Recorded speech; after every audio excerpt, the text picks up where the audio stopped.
ಚಿಕ್ಕಬಳ್ಳಾಪುರ ಲೋಕಸಭಾ ಕ್ಷೇತ್ರದಲ್ಲಿ ಬಿಜೆಪಿ ಮತ್ತು ಜೆಡಿಎಸ್ನ ಮೈತ್ರಿ ಅಭ್ಯರ್ಥಿಯಾಗಿರುವಂಥ ಡಾಕ್ಟರ್ ಕೆ ಸುಧಾಕರ್ ಅವರು ಇವತ್ತು ಚಿಕ್ಕಬಳ್ಳಾಪುರ ವಿಧಾನಸಭಾ ಕ್ಷೇತ್ರದ ಹಳೇಹಳ್ಳಿ, ಪೋಶೆಟ್ಟಿಹಳ್ಳಿ ಮತ್ತು ತಿಪ್ಪೇನಹಳ್ಳಿ ಗ್ರಾಮ ಪಂಚಾಯಿತಿಯಲ್ಲಿ ಭರ್ಜರಿ ಚುನಾವಣಾ ಪ್ರಚಾರ ಮಾಡಿದರು.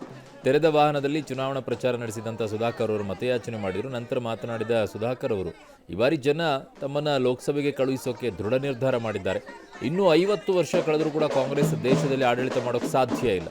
3 ತಿಂಗಳ ನಂತರ ಯಾರ್ಯಾರು ಎಲ್ಲಿರ್ತಾರೋ ಅನ್ನೋದನ್ನು ಕಾಲವೇ ನಿರ್ಧಾರ ಮಾಡುತ್ತೆ.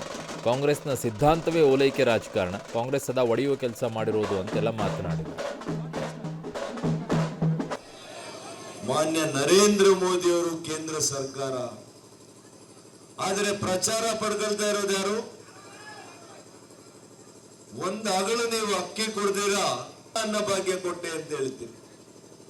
ಏನು ನಮ್ಮ ತಾಯಂದ್ರು ಬಡವರು ಅನ್ನ ತಿಂತಾರಲ್ಲ, ಅದು ಅರ್ಗದೇ ಇಲ್ಲ ಇವ್ರು ಹೇಳೋ ಅನ್ನಭಾಗ್ಯ ಕೊಟ್ಟೆ ಅಂತ ಹೇಳೋದಕ್ಕೆ.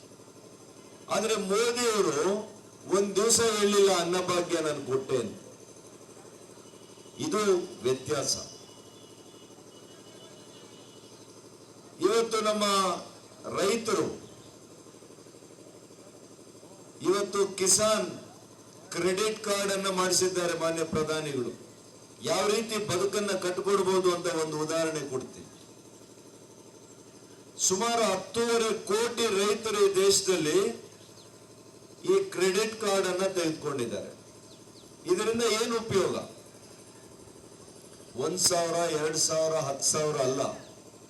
ಒಬ್ಬ ರೈತನಿಗೆ 10 ಲಕ್ಷ ರೂಪಾಯಿ ಕೇವಲ 3 ರೂಪಾಯಿ ಬಡ್ಡಿ ದರದಲ್ಲಿ, 3% ಬಡ್ಡಿ ದರದಲ್ಲಿ, ಯಾವುದೇ ಶ್ಯೂರಿಟಿ ಇಲ್ಲ, ಯಾವುದೇ ಗ್ಯಾರಂಟಿ ಕೊಡುವಾಗಿಲ್ಲ.